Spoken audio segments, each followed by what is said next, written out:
നിങ്ങളിലേക്ക് വരുന്ന പ്രതീക്ഷിതമായിട്ടുള്ള അനുഗ്രഹങ്ങൾ എന്തൊക്കെയാണ്? നിങ്ങളുടെ റിലേഷൻഷിപ്പിൽ എന്തൊക്കെ ബ്ലെസ്സിങ്സ് ആണ് വരാൻ പോകുന്നത് എന്നുള്ളൊരു റീഡിംഗ് ആണിന്ന് ചെയ്യാൻ പോകുന്നത്. ഓവറോൾ എനർജി നിങ്ങൾക്ക് ഒരു സക്സസ് ആണ് വരാൻ പോകുന്നത്. നിങ്ങളുടെ ലൈഫിൽ ഈ ഒരു ടൈമിൽ നിങ്ങൾ ഏതൊരു സിറ്റുവേഷനിലാണോ നിങ്ങളുള്ളത്, ആ ഒരു സിറ്റുവേഷനിൽ ഒരു സഡൻ ആയിട്ടുള്ള ഒരു ചേഞ്ച് വരാനുള്ള സാധ്യതയുണ്ട്. നിങ്ങളുടെ ലൈഫിലേക്ക് ഒരുപാട് അത്ഭുതങ്ങൾ സംഭവിക്കാൻ പോവാണ്. നിങ്ങളുടെ ലൈഫിൽ ഒരുപാട് കാർമേഘത്തിൻ്റെ നിഴലുകൾ പോലെ നിങ്ങളുടെ ലൈഫിൽ ഉണ്ടായിരുന്ന ഒരു സിറ്റുവേഷനിൽ ഒരു അത്ഭുതം പോലെ നിങ്ങളുടെ ഒരു ചേഞ്ച് വരാൻ പോവാണ്. യെസ്, നിങ്ങൾക്ക് റിലാക്സ് ചെയ്യാനുള്ള ഒരു ടൈമാണ്. മേ ബി ഇനി ഒരു കരിയർ റിലേറ്റഡ് ആയിട്ടുള്ള ഇഷ്യൂവിലാണ് നിങ്ങളുള്ളത് എങ്കിൽ, അല്ലെങ്കിൽ ഒരു ഫിനാൻഷ്യൽ പ്രോബ്ലത്തിലാണ് നിങ്ങളുള്ളതെങ്കിൽ, അതിൽ നിങ്ങൾക്ക് ഒരു ചേഞ്ച് വരുന്നുണ്ട്. നിങ്ങൾ മെൻ്റൽ സ്ട്രഗിൾ ചെയ്തിട്ടുണ്ടെങ്കിൽ തീർച്ചയായിട്ടും നിങ്ങളുടെ മനസ്സിന് ഒരു ശാന്തത വരുന്ന ഒരു സിറ്റുവേഷൻ നിങ്ങളിലേക്ക് വരുന്നുണ്ട്. യെസ്, ഡെഫിനിറ്റ്ലി തീർച്ചയായിട്ടും നിങ്ങൾ ഒരു ഭയങ്കരമായിട്ടുള്ള ഒരു സിറ്റുവേഷൻ നിങ്ങളിപ്പോൾ കടന്നു പോയിക്കൊണ്ടിരിക്കുന്നതായിട്ടാണ് കാണുന്നത്. ഒരു കാർമിക് സിറ്റുവേഷൻ ആയിരിക്കാം. മേ ബി കുറച്ച് പേർക്ക് ഇതൊരു കാർമിക് റിലേഷൻഷിപ്പിലായിരിക്കാം നിങ്ങളുള്ളത്. ആ ഒരു റിലേഷൻഷിപ്പിൽ നിന്ന് നിങ്ങൾ സഡനായിട്ട് നിങ്ങൾ അതിലൊരു ചേഞ്ച് വരാൻ പോവുകയാണ്.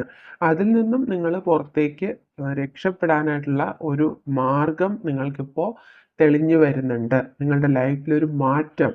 അതുകൊണ്ടാണ് ഇവിടെ ബട്ടർഫ്ലൈസിനെ ഒരുപാട് കാണുന്നുണ്ട്. മേ ബി നിങ്ങൾ പലരും ബട്ടർഫ്ലൈസിനെ കാണുന്നുണ്ടാവാം. അത് പല വർണ്ണങ്ങളിലുള്ള ബട്ടർഫ്ലൈസ് ആണ് ഇവിടെ കാണുന്നത്. ബ്ലൂ, ഓറഞ്ച്, യെല്ലോ, ഒത്തിരി ബട്ടർഫ്ലൈസ് ഇവിടെ കാണുന്നുണ്ട്. അതുകൊണ്ട് തന്നെ അതിൽ നിന്നും നിങ്ങൾ പുറത്തേക്ക് കടക്കാനായിട്ട് നിങ്ങൾ ശ്രമിക്കുന്നുണ്ട്, അല്ലെങ്കിൽ അതിനുള്ളൊരു സാഹചര്യം നിങ്ങളിലേക്ക് വന്നു ചേരുന്നുണ്ട്. യെസ്, ഗേറ്റ് വേ, അതായത് നിങ്ങളുടെ ലൈഫിലേക്ക് ഒരു ന്യൂ ബിഗിനിങ് വരുന്നുണ്ട്.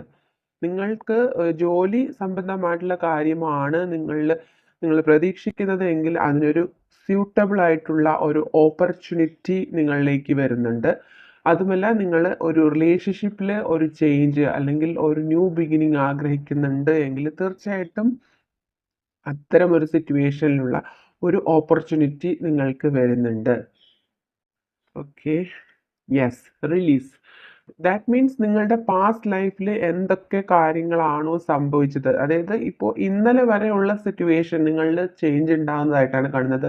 ഒരു സീസണൽ ചേഞ്ച് പോലെ, അല്ലെങ്കിൽ ഒരു 3 months ആയിട്ട് നിങ്ങൾ ഒത്തിരി നാളായിട്ട് ചിലപ്പോൾ സ്ട്രഗിൾ ചെയ്യുന്നുണ്ടായിരിക്കാം, അല്ലെങ്കിൽ ഒരു 4 months ആയിട്ട് നിങ്ങൾ സ്ട്രഗിൾ ചെയ്യുന്നുണ്ടായിരിക്കാം. 3 to 4 months അതാണ് ഇവിടെ കാണുന്നത്.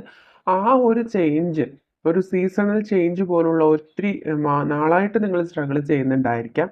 അതിൽ ഒരു ചേഞ്ച് വരുന്നുണ്ട്. Yes, don't let your past hold you back, അല്ലേ? അപ്പോൾ നിങ്ങൾ പാസ്റ്റിലേക്ക് തിരികെ പോകാതിരിക്കുക. നിങ്ങൾക്ക് ഒരുപാട് പ്രശ്നങ്ങളുണ്ട് നിങ്ങളുടെ ലൈഫിൽ, ഒത്തിരി നിങ്ങൾ വിഷമിക്കുന്നുണ്ട്. നിങ്ങൾ വീണ്ടും വീണ്ടും ആ പാസ്റ്റ് ലൈഫ് മെമ്മറീസിലോട്ട് വീണ്ടും നിങ്ങൾ ആ ഒരു വിഷമത്തിലോട്ട് പോയി നിങ്ങൾ അങ്ങനെ മനസ്സിനെ സ്ട്രഗിൾ ചെയ്യിപ്പിച്ചുകൊണ്ടേയിരിക്കുകയാണ്. നിങ്ങളുടെ സോളിനും നിങ്ങൾ അത്രയധികം പെയിൻ കൊടുത്തുകൊണ്ടേയിരിക്കുകയാണ്. ആ ഒരു സിറ്റുവേഷനിലോട്ട് നിങ്ങൾ പാസ്റ്റ് ലൈഫ് മെമ്മറീസിലോട്ട് പോവാതിരിക്കുക. ഓക്കെ, നിങ്ങൾ എപ്പോഴും നിങ്ങളെ പാസ്റ്റിലേക്ക് തിരികെ പോകാനുള്ള ഒരു ടെൻഡൻസി ഉണ്ട് നിങ്ങൾക്ക്. പക്ഷെ ഒരിക്കലും നിങ്ങൾ അങ്ങനെ ചെയ്യാണ്ടിരിക്കുക. നിങ്ങളുടെ പാസ്റ്റിൽ എന്താണോ സംഭവിച്ചത്, past is past, let it be so. Okay, okay, have faith in your dreams. അതെ, നിങ്ങളുടെ ലൈഫിൽ ഇനി മുന്നോട്ടുള്ള കാര്യങ്ങൾ നിങ്ങൾ ചിന്തിക്കുക, നിങ്ങളുടെ ഡ്രീംസ് നിങ്ങൾ വിശ്വസിക്കുക. നിങ്ങളുടെ ഡ്രീംസിലേക്ക് നിങ്ങളുടെ മനസ്സിനെ മാറ്റിക്കൊണ്ടുവരേണ്ട ഒരു സമയമാണ്. ഓക്കെ, തീർച്ചയായിട്ടും നിങ്ങളുടെ ലൈഫിൽ ഒരു പുതിയ തുടക്കമാണ്. അത് തന്നെയാണ് നമുക്ക് നേരത്തുള്ള റീഡിങ്സിലും കിട്ടിയത്. A new start is coming. നിങ്ങളുടെ ലൈഫിൽ പുതിയതായിട്ട് എന്തൊക്കെയോ അവസരങ്ങൾ നിങ്ങളുടെ ലൈഫിൽ വരുന്നുണ്ട്. നിങ്ങൾക്ക് ഒരുപാട് സന്തോഷം നേടിത്തരുന്ന കുറേ കാര്യങ്ങൾ നിങ്ങളുടെ ലൈഫിൽ വരുന്നുണ്ട്. Be bold and make the first move.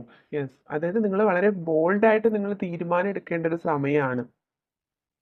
നിങ്ങൾക്ക് പല കാര്യങ്ങളും നിങ്ങൾക്ക് ചിലപ്പോൾ ചെയ്യണം എന്ന് മനസ്സിൽ തോന്നുന്നുണ്ടെങ്കിലും ചില സിറ്റുവേഷൻ നിങ്ങൾ വീണ്ടും പഴയ കാലം ഓർമ്മകളിൽ പോയിട്ട്, അല്ലെങ്കിൽ പഴയ കാര്യങ്ങളിലോട്ട് പോയി ചിന്തിച്ച് അവിടെ നിങ്ങൾ സ്റ്റക്കായി പോവാണ്. അതുകൊണ്ട് നിങ്ങളായിട്ട് തന്നെ നിങ്ങളുടെ ഫസ്റ്റ് മൂവ് എടുക്കുക. ബോൾഡായിട്ട് നിങ്ങൾ തീരുമാനം എടുക്കേണ്ട ഒരു സമയമാണ്. ഓക്കെ.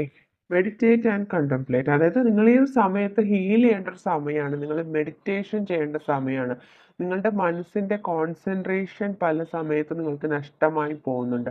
നിങ്ങൾക്ക് തന്നെ പല സമയത്തും തോന്നുന്നുണ്ട് മുന്നോട്ട് പോകണം, മുന്നോട്ട് ചിന്തിക്കണം എന്ന് തോന്നുന്നുണ്ട് എങ്കിൽ പോലും ചില സിറ്റുവേഷൻ വീണ്ടും നിങ്ങളെ കഴിഞ്ഞ ഓർമ്മകൾ, ചിലപ്പോൾ നിങ്ങൾക്കൊരു കാർമിക് സിറ്റുവേഷൻ റിലേഷൻഷിപ്പ് നിങ്ങൾ ഇപ്പോൾ എൻഡ് ആക്കുന്നുണ്ടായിരിക്കാം, അല്ലെങ്കിൽ നിങ്ങളുടെ ലൈഫിൽ നിന്ന് ബ്രേക്കപ്പ് സിറ്റുവേഷൻ ഫേസ് ചെയ്യുന്നുണ്ടായിരിക്കാം. അതിലൊക്കെ നിങ്ങളുടെ മനസ്സ് ഒരുപാട് വറീഡാണ്, വൂണ്ടഡാണ്.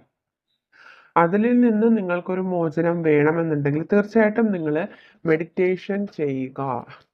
എന്ത് തന്നെ സിറ്റുവേഷൻസിലൂടെയാണ് ആ വ്യക്തി കടന്നു പോകുന്നത് എങ്കിൽ പോലും നിങ്ങളുമായിട്ടുള്ള റിലേഷൻഷിപ്പ് ആ വ്യക്തി ഒരുപാട് വാല്യൂ ചെയ്യുന്ന ഒരു സമയമാണിത്. ഓക്കെ. മേ ബി നിങ്ങൾ ഈ ഒരു സിറ്റുവേഷൻ ലെറ്റ് ഗോ ചെയ്യുന്നുണ്ടാവാം. ഈ ഒരു പേഴ്സണെ തന്നെ ലൈഫിൽ നിന്നും ഒഴിവാക്കാൻ വേണ്ടി നിങ്ങൾ ശ്രമിക്കുന്നുണ്ടാവാം. അത്തരത്തിലുള്ളൊരു കോൺഫ്ലിക്റ്റ് ആണ് നിങ്ങൾക്കിടയിൽ ഉണ്ടായിട്ടുള്ളത് എന്ന് കാണുന്നു. പക്ഷേ എന്ത് തന്നെയായിരുന്നാലും ആ വ്യക്തിക്ക് നിങ്ങളോടുള്ളത് വളരെയധികം ആഴത്തിലുള്ളൊരു സ്നേഹമാണ്. എത്രമാത്രം ആ വ്യക്തിയെ നിങ്ങൾ ഒഴിവാക്കാൻ ശ്രമിച്ചാലും ആ വ്യക്തി ഒരിക്കലും നിങ്ങളെ നിങ്ങളുടെ മനസ്സിൽ നിന്നും മായുന്നില്ല എന്നുള്ളതും ഒരു സത്യമായിട്ടുള്ളൊരു കാര്യമാണ്. അതിനുള്ളൊരു എനർജി ഇവിടെ കിട്ടുന്നുണ്ട്. നിങ്ങൾക്കും ആ വ്യക്തിയെ മനസ്സിൽ നിന്നും ഒഴിവാക്കാൻ ഒരിക്കലും കഴിയാത്ത ഒരു സിറ്റുവേഷനാണ് എന്നിവിടെ വ്യക്തമാവുകയാണ്. ഓക്കെ. അതുപോലെ തന്നെ നമുക്കിവിടെ 9 ഓഫ് കപ്സ് കിട്ടിയിട്ടുണ്ട്. കാരണം ആ വ്യക്തിയുടെ ലൈഫിൽ എത്രത്തോളം പോസിറ്റിവിറ്റീസ് ഉണ്ടോ, എന്തുമാത്രം സന്തോഷിക്കാനുള്ള കാര്യങ്ങൾ ആ വ്യക്തിയുടെ ലൈഫിലുണ്ടോ, അതൊന്നും ആ വ്യക്തിക്ക് നിങ്ങൾക്ക് പകരമാവില്ല എന്നൊരു ഫീല് ആ വ്യക്തിയുടെ മനസ്സിലുണ്ട്. മേ ബി ഇത്തരം കാര്യങ്ങൾ നിങ്ങളോട് ആ വ്യക്തി ഒരിക്കലും എക്സ്പ്രസ് ചെയ്തിട്ടുണ്ടായിരിക്കില്ല.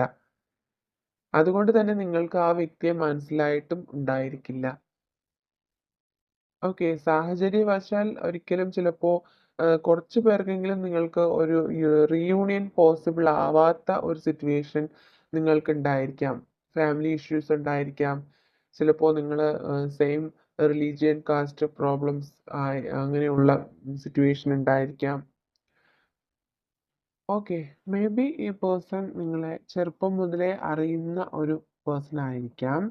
അതുപോലെ തന്നെ ആ ഒരു സമയത്ത് മുതലേ നിങ്ങളുമായിട്ടുള്ള ഈ ഒരു റിലേഷൻഷിപ്പ് എന്ന് പറയുന്നത് വളരെ ട്രൂ ലവ് ആണെന്നാണ് നിങ്ങൾക്ക് ഫീൽ ചെയ്തിട്ടുള്ളത്.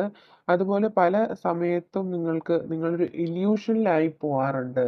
കാരണം ഈ പേഴ്സൺ ജെനുവിൻ ആണോ അല്ലയോ എന്നുള്ള ഒരു സിറ്റുവേഷൻ നിങ്ങളെ എപ്പോഴും ഒരു ഇല്യൂഷനിലാക്കുകയാണ്.